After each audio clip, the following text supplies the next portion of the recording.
Hello दोस्तों, अगर video आपको अच्छी लगती है तो वीडियो को लाइक कर दीजिएगा और अगर आप इस चैनल पर नए हैं तो इस चैनल को सब्सक्राइब करके बेल नोटिफिकेशन ऑल पे कर दीजिएगा ताकि मेरी जो भी वीडियो आए इंपॉर्टेंट टॉपिक पे आपको सबसे पहले नोटिफिकेशन के जरिए मिल सके और आप उसे देख सकें।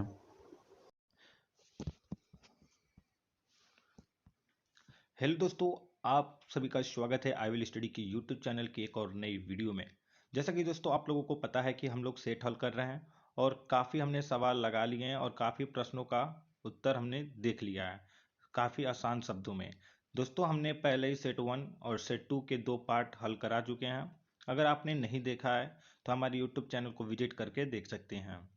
दोस्तों जैसा कि हम लोग कल के सवाल में रेखीय आवर्धन पूरा हम लोग ज्ञात कर लिए थे जिसका आई बराबर हम लोग का -4 सेंटीमीटर आया था। अब हम लोग इसके आगे का सवाल हल करेंगे जो कि हम लोग का पार्ट 3 है। तो दोस्तों हम लोग का घ क्या कह रहा है, एक ही धातु के तीन तारों की लंबाइयों तथा द्रव्यमानों का अनुपात क्रमशः 3:1 तथा 1:3 है। मतलब द्रव्यमान का अनुपात क्या है, 1:3 है और लंबाइयों का अनुपात क्या है, 3:1 है।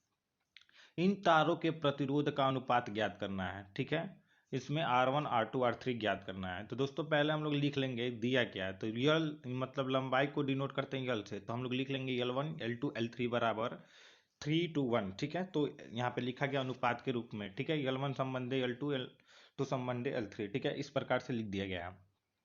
और चूंकि द्रव्यमान को यम से डिनोट करते हैं तो M1 M2 M3 equal to 1 2 3 लिख दिया गया है। अब वैद्युत प्रतिरोध R बराबर क्या होता है, PL/A। तो PL/A को अगर हम ऊपर नीचे यल से गुणा करें तो क्या होगा, PL²/AL। और जब AL नीचे होगा तो AL बराबर क्या होता है, हम लोग का V होता है। तो वही यहाँ पे V लिख दिया गया है। अब V बराबर क्या होता है, M/D। तो M/D को यम को नीचे रख के डी को ऊपर भेज दिया गया है। तो बस इसी चीज को लिखा गया है। तो P तथा D नियत है इसमें, अतः R अनुक्रमानुपाती L²/M। बस अब इसी चीज को हम लोग लिख लिए हैं। और उसके बाद क्या करेंगे, R1 R2 R3 जब अनुपात में करेंगे तो हम लोग का क्या होगा, L1/M1 रेशियो L2/M2 और L3/M3। अब बस ये देखिएगा कि ये सारे यल क्या है, स्क्वायर में है। तो बस अब L1 का मान रख लेंगे, L2 का मान रख लेंगे, L3 का मान रख लेंगे, M1 M2 M3 का मान रख लेंगे। तो L1 का मान हमने रखा तो 3 का स्क्वायर, 2 का स्क्वायर, 1 का स्क्वायर, इस प्रकार से आ जाएगा। और नीचे 1 2 3 आपका हो जाएगा। बस अब कुछ करना नहीं हो, स्क्वायर को आपको गुणा कर लेना, उसके बाद काट देना। तो 3 का स्क्वायर करेंगे तो 3 3 9 और 2 2 4 तो अगर 4 आएगा तो 2 से कटेगा तो क्या होगा, 2 आ जाएगा। तो ठीक है, और उसके बाद यहाँ पे 1/3 है, तो जब इसको काटेंगे तो आप किस प्रकार से आ जाएगा, केवल 1/3 आ जाएगा। तो बस यहीं पे लिखा गया है R1/R2/R3 इज इक्वल टू 9:2/1/3। अब दोस्तों यहाँ पे 3 से जब एलसीएम से गुणा कर देंगे तो आपका आ जाएगा वो, इन R1 R2 R3 का मान क्या आ जाएगा, 27 6 1। ठीक है, ये इसका अनुपात है। ये क्या, हम लोग का प्रतिरोध का अनुपात ज्ञात हो गया। ठीक है, अब दोस्तों आगे देख लेते हैं नेक्स्ट सवाल। वैद्युत चुंबकीय तरंगे क्या है, ये कैसे उत्पन्न होती हैं, इन इनसे इनके प्रमुख गुणों का उल्लेख कीजिए। इसमें एक और शब्द जुड़ गया है, इसमें आधा स का रिंग कहाँ से आ गया दोस्तों, यहाँ पे ध्यान न दीजिएगा। ठीक है, इनके प्रमुख गुणों का उल्लेख कीजिए। तो दोस्तों अगर आपको ये पीडीएफ चाहिए तो हमने काफ़ी बता रखा है कि कैसे लेना है।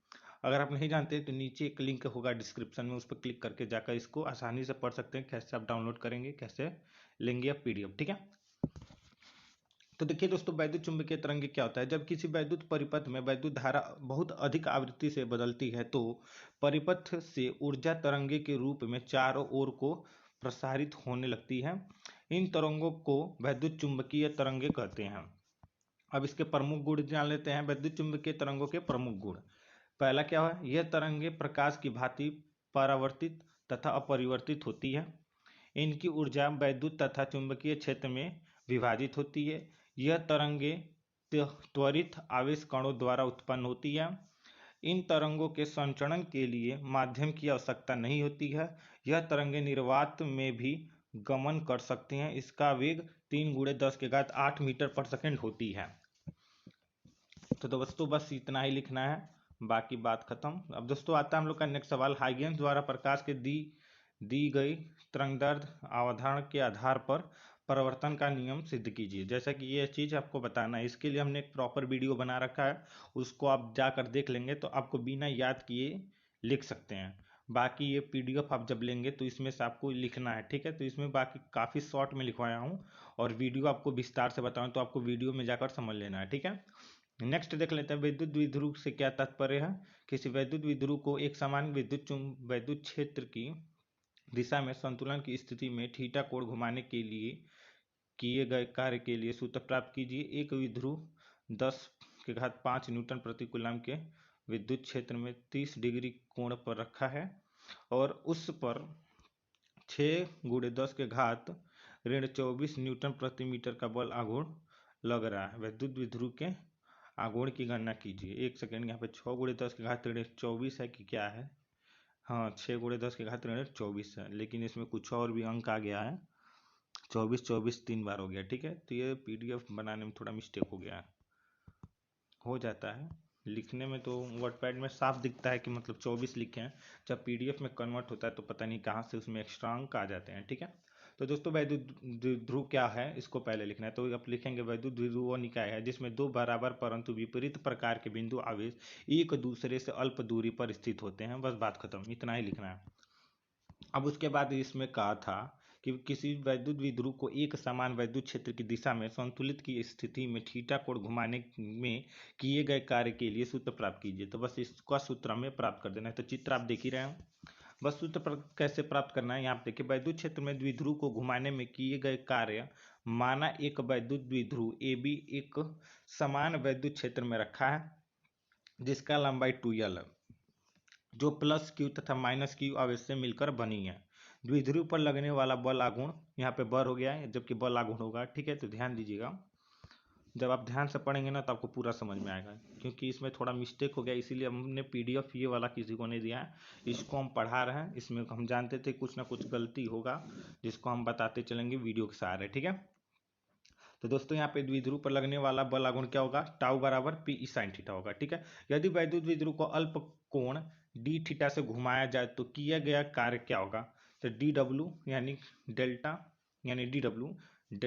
डब्ल्यू बराबर बल आघूर्ण इंटू कोणीय विस्थापन यानी गुणित कोणीय विस्थापन। तो डी डब्ल्यू इक्वल टू क्या होगा? पी ई साइन थीटा, उसके बाद डी थीटा हो जाएगा आपका। कोणीय विस्थापन क्या होगा हम लोग का? डेल्टा डी थीटा, ठीक है। अब इस प्रकार वैद्युत क्षेत्र को थीटा कोण से घुमा दिया जाए तो किया गया कार्य, तो W बराबर क्या होगा? तो देखिए 0 tends to theta P E sine theta into T theta. अब पी ई तो आपका बाहर आ जाएगा और जब साइन थीटा का समाकलन करेंगे तो वो क्या होगा? कास थीटा हो जाएगा। अब इसका हम लोग दे देंगे 0 से थीटा, तो अब इसका क्या होगा? W बराबर क्या होगा? P E minus cos theta plus cos theta cos 0 degree. अब कॉस 0 डिग्री क्या होता है दोस्तों? हम लोग का मान 1 होता है और माइनस कॉस थीटा इस प्रकार हो जाएगा, यानी कार्य हम लोग का कितना है? W बराबर पी ई ब्रैकेट में 1 माइनस कॉस थीटा। बस यही हमें ज्ञात करना था। उसके बाद हम लोग का एक सवाल दिया था जिसमें हम लोग का ई बराबर 10⁵5 न्यूटन प्रति कूलम था और थीटा बराबर 30 डिग्री था और टाउ जो दिया था हम लोग का 6×10⁻24 न्यूटन मीटर और हमें पी ज्ञात करना था। तो दोस्तों यहाँ पे सूत्र क्या होता है? टाउ बराबर पी ई साइन थीटा। अब देखिए यहाँ पे ई का मान दिया है, थीटा का मान दिया है, टाउ का मान दिया है, पी का नहीं दिया है। तो हम आसानी से यहाँ से पी बराबर क्या लिख सकते हैं? टाउ बटा ई साइन थीटा। टाउ का मान ऊपर रख लीजिए, ई साइन थीटा का मान नीचे रख लीजिए। साइन 30 अंश का मान 1/2 होता है। तो बस आप इसे ही रख के जब हल कर लेंगे तो 1.2 इंटू 10⁻28 बस यही आएगा 28, यानी 1.2 × 10⁻28 कूलाम मीटर। यह आपका आंसर हो जाएगा। सातवां क्या कहता है? सिद्ध कीजिए कि एक समान त्रिज्या चुंबकीय क्षेत्र में धारावाही कुंडली पर आधारित बल युग्म टाउ बराबर एन ए बी होता है जहां प्रतीकों के अपने समान अर्थ हैं।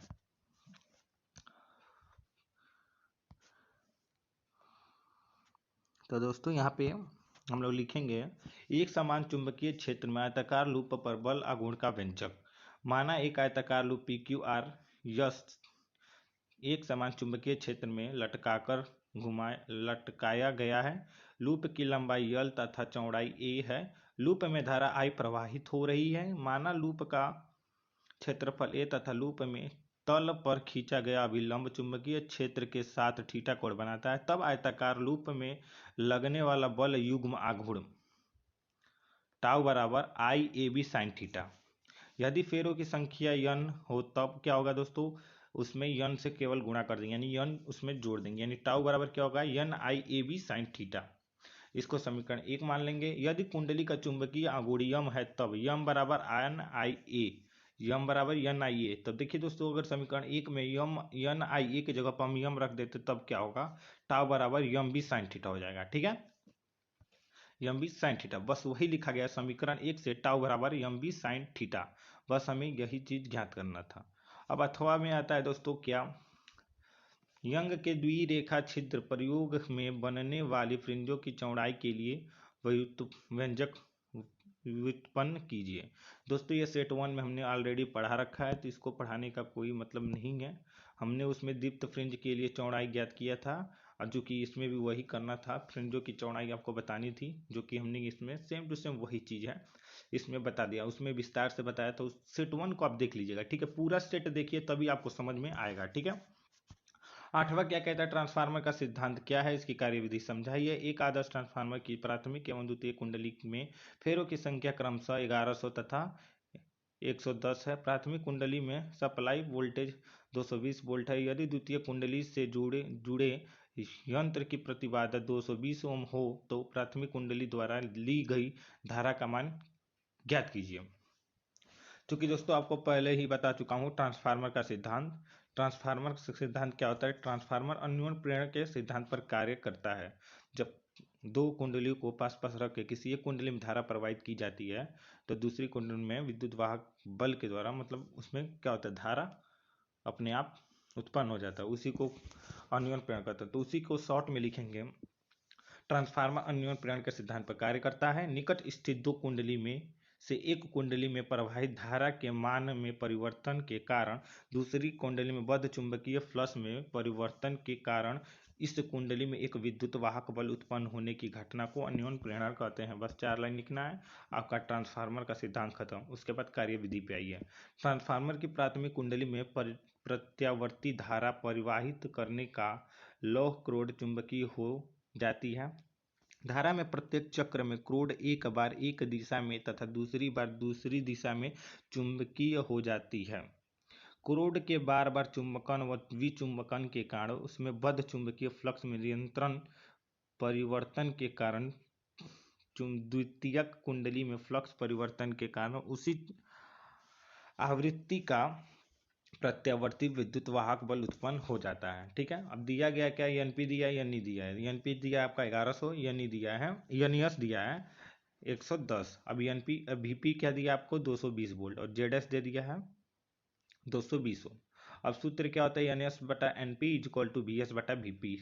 तो इससे हम लोग वीएस ज्ञात कर लेंगे। तो वीएस बराबर क्या होगा, देख लीजिए, अभी अभी वीएस बराबर क्या होगा, एनएस इंटू वी पी बटा एन पी। तो बस यही बात रख लेनी है। तो यहाँ पे देखिए 110 गुड़े 220 बटा 1100, तो एक दो जीरो काट दीजिए, 11 दूना 22, यानी 11 दूना 22 वोल्ट आंसर आ जाएगा।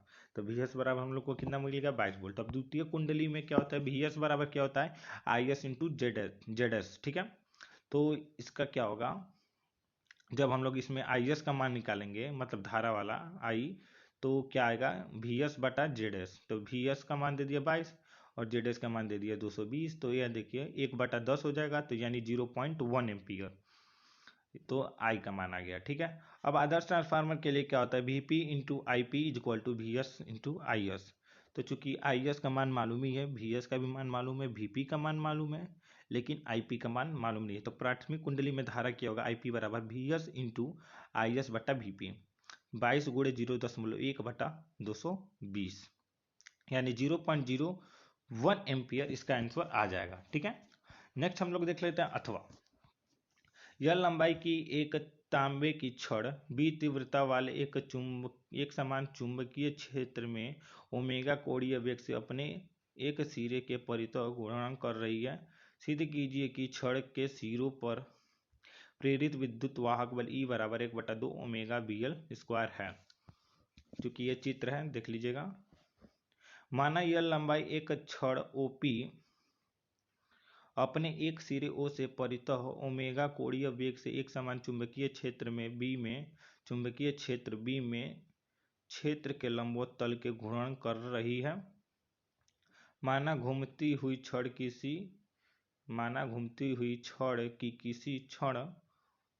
किसी क्षण स्थित ओपी है तथा यह dt समय अंतराल में d थीटा कोण घुमाकर OQ स्थिति में आ जाती है। अतः dt समय अंतराल में छड़ द्वारा घुमाया गया क्षेत्रफल d a equal to 1/2 L into L d theta, यानी कोणीय त्रिभुज OPQ का क्षेत्रफल क्या होगा, equal to 1/2 L² d theta. अतः क्षेत्रफल परिवर्तन की दर dA/dt equal to 1/2 L² d theta, परंतु d theta equal to omega छड़ का कोणीय वेग। तो समीकरण 1 से क्या होगा, dA/dt equal to 1/2 L² omega. समीकरण 1 इसको लिख लेंगे। छड़ से बद्ध चुंबकीय फ्लक्स फाई बराबर क्या होता है, BA। अतः छड़ के घूमने के कारण छड़ में बद्ध चुंबकीय फ्लक्स परिवर्तन की दर d∅dt equal to dBA/dt equal to BdA/dt। अतः छड़ के सिरों पर प्रेरित विद्युतवाहक बल E बराबर d∅dt इक्वल टू BdA/dt। अब यहाँ पे BdA/dt का मान रखेंगे तो 1/2 L² ओमेगा हो जाएगा। तो E बराबर 1/2 BL² ओमेगा, समीकरण 1 से। छड़ में प्रेरित धारा I equal to E/R, E का मान रख लेंगे तो E का मान जब रखेंगे उस पर तो क्या होगा, BL² ओमेगा/2R छड़ में प्रेरित धारा। तो दोस्तों यहीं पर हम लोग का सेट 2 समाप्त हो जाता है। बाकी आपको कैसे PDF प्राप्त करना आप तो जानते ही हैं दोस्तों। यहाँ पे हमारा विजिट कर सकते हैं आप www.ncrtvipnotes.com हमारा वेबसाइट। धन्यवाद आपको वीडियो देखने के लिए, और इस वीडियो को लाइक करके कमेंट कर दीजिए, और फ़ोन पे गूगल पे पर 50 रुपीज़ पेमेंट करके PDF